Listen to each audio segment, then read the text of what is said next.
ये चार लोग चाहे जितनी भी मेहनत कर लें हमेशा खाली हाथ रहते हैं। वे चार लोग कौन हैं जो मेहनत तो बहुत करते हैं पर उन्हें अपनी मेहनत का फल प्राप्त नहीं होता। दोस्तों, वीडियो बहुत ही उपयोगी है। इस वीडियो की एक एक बात ध्यान से सुनना और समझना और अपने जीवन में लागू करना। तो दोस्तों आइए पहले इस मार्मिक कहानी को सुनते हैं। एक बार धरती पर एक बूढ़ी स्त्री की मृत्यु हो गई। उस महिला ने अपने जीवन में बहुत शुभ कर्म किए थे, खूब भगवान की पूजा अर्चना की थी। उसे लेने के लिए स्वयं धर्म देवता आए। धर्म उसकी आत्मा को लेकर चलने लगे। तब चलते चलते बीच रास्ते में उस बूढ़ी महिला ने पूछा, आप मुझे कहाँ लिए जा रहे हो? तब धर्म ने कहा, हे माई, मरने के बाद प्राणी को दूसरे लोक ले जाया जाता है। वहीं उसके पाप पुण्य देखकर उसकी गति तय की जाती है। बुरे कर्म करने वाले को नरक भेज दिया जाता है और अच्छे कर्म करने वाले को स्वर्ग भेज दिया जाता है।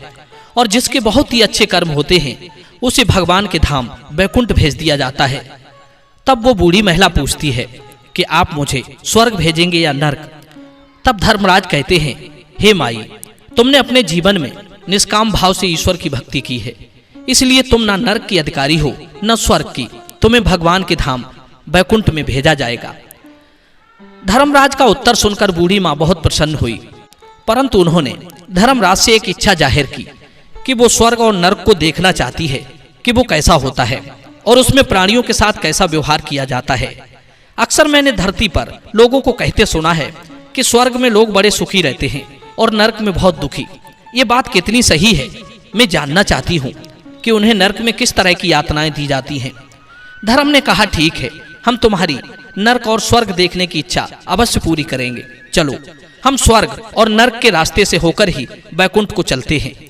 इतना कहकर धर्म ने अपना विमान नरकलोक की ओर घुमा दिया।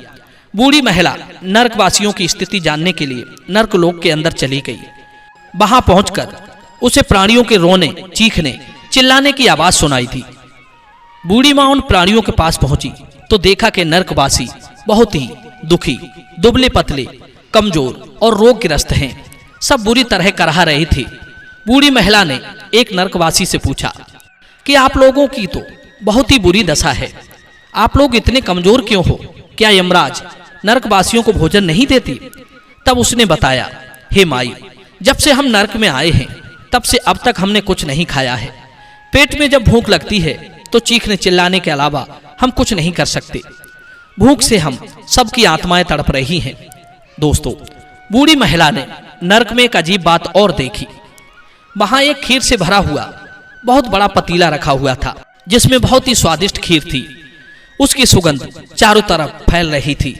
पर अजीब बात यह थी कि वो पतीला 200 फीट ऊपर रखा हुआ था। वहां पहुंचना किसी भी नरकवासी के बस की बात नहीं थी। वे सब खीर की सुगंध तो ले सकते थे पर खीर को खा नहीं सकते थे। बुजुर्ग महिला ने पूछा, भाई, आप कह रहे हो कि हमने आज तक कुछ नहीं खाया है, पर यहाँ तो यमराज ने आपके भोजन की बड़ी ही सुंदर व्यवस्था की है। खीर से भरा हुआ पतीला रखा है, उसके पास एक चमचा भी रखा है। आप लोग उससे खीर निकाल कर क्यों नहीं खाते? तब वो नरकवासी बोला, हे माई, हम खीर खाएं तो कैसे खाएं? वो तो हमारी पहुंच से बहुत दूर रखी हुई है। हम तड़प तड़प कर रह जाते हैं। बूढ़ी माँ को उनकी इस दशा पर बहुत तरस आया। फिर सोचा, शायद भगवान ने इन्हें यही दंड निर्धारित किया होगा। भोजन उपलब्ध होने पर भी खाने को नहीं मिल पा रहा है, इसलिए भूख से बेहाल होकर चीख रहे हैं। बूढ़ी महिला नरकवासियों को देखने के बाद स्वर्ग में गई। वहां भी वही स्थिति थी। खीर का पतीला 200 फीट ऊपर रखा हुआ था। स्वर्गवासी लोग बड़े ही हष्टपुष्ट और खुशहाल दिख रहे थे। वहां किसी तरह की रोने चिल्लाने की कोई आवाज नहीं हो रही थी। वे सब बड़े प्रसन्न थे।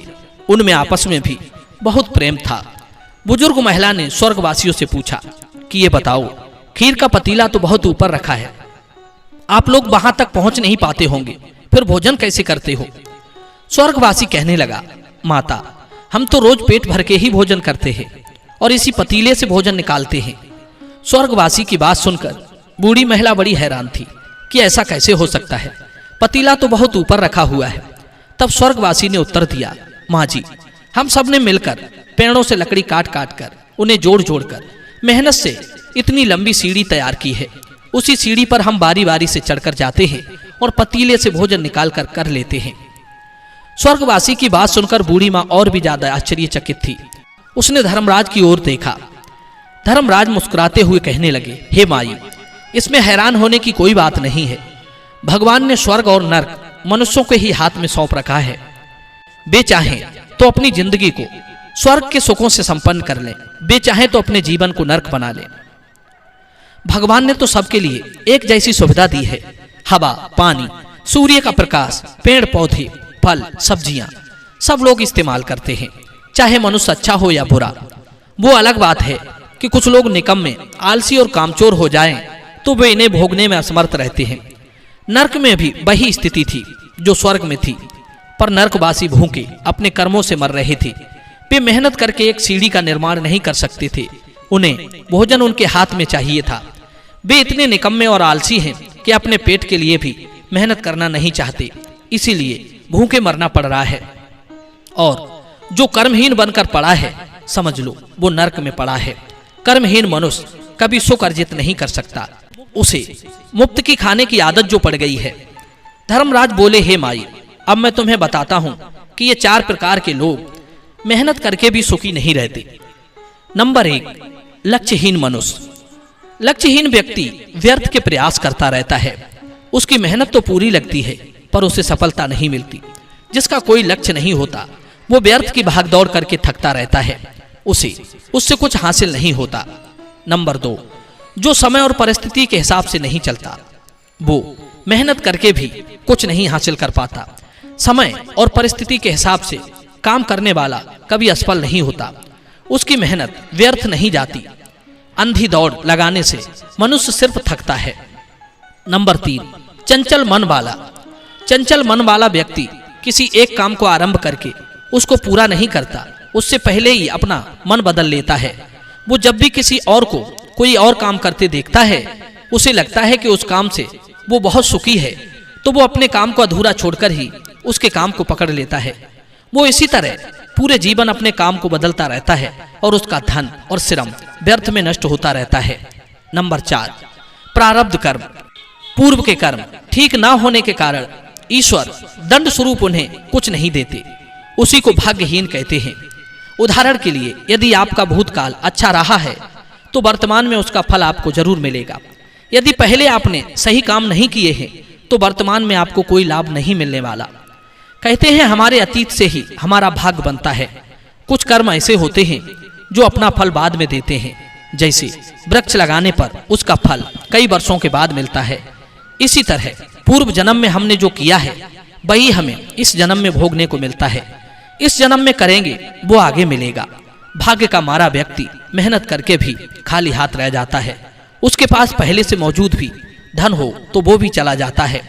इसलिए अपने वर्तमान को सुधारिए, भविष्य में आपका भाग्य जरूर उदय होगा।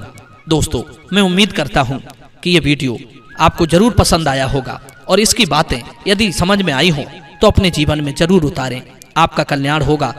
चलिए मिलते हैं अगली वीडियो में एक नई चर्चा के साथ।